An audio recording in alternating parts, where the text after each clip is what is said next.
శ్రమను నమ్ముకొని ముందుకెళ్లే వ్యక్తిలో సీఎం చంద్రబాబు సతీమణి నారా భువనేశ్వరి ఒకరని యాదవ్ కార్పొరేషన్ చైర్మన్ నరసింహ యాదవ్ అన్నారు. తిరుమల పవిత్రతకు ఎలాంటి భంగం కలగకుండా ఉండేలా సీఎం పాలన ఉందన్నారు. పలువురు ప్రముఖులు సైతం ఇదే అభిప్రాయాన్ని వెల్లడిస్తున్నట్టు అన్నారు. పేదల పాలిట కల్పతరువుగా ఉన్న హెరిటేజ్పై దుష్ప్రచారం సరికాదన్నారు. తిరుమలలో నీకు సంబంధించి శాసన మండలిలో ఏ విధానం అవలంబిస్తూ ఉన్నారో ప్రజలందరూ చూస్తూ ఉన్నారు. బొత్స మాట్లాడే మాటలు చూస్తే అందరికీ తెలుసు హెరిటేజ్ సంస్థ పైన ఏ విధంగా వాళ్ళు మాట్లాడిన తీరు కానీ వాళ్ళ కథనాలు కానీ వాళ్ళకు సంబంధించిన పత్రిక సోషల్ మీడియాలో వారు పెట్టిన పోస్టుల పైన కానీ ఢిల్లీ హైకోర్టు ఏ విధంగా తీర్పిచ్చిందో చూసాం.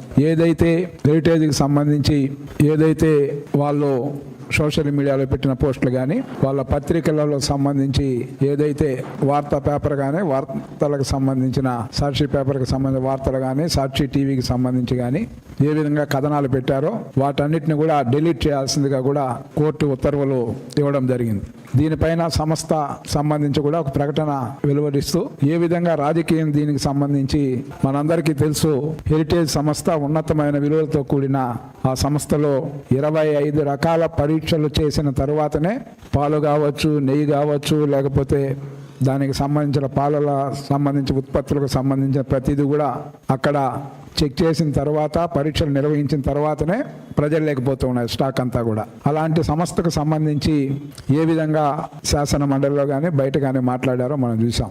ఒక్కసారి జగన్మోహన్ రెడ్డి వెనుదిరిగి చూసుకోవాల్సిన అవసరం ఉంది. వెనక్కి తిరిగి తన కుటుంబ నేపథ్యం ఎలాంటిది, ఏ విధంగా దౌర్జన్యాలు, హత్యలు, ఆక్రమణ పరంపరలు, ప్రజాధనాన్ని దోపిడీ ఈ విధమైన కార్యక్రమాలు నిర్వహించి వాళ్ళ యొక్క కుటుంబ నేపథ్యం.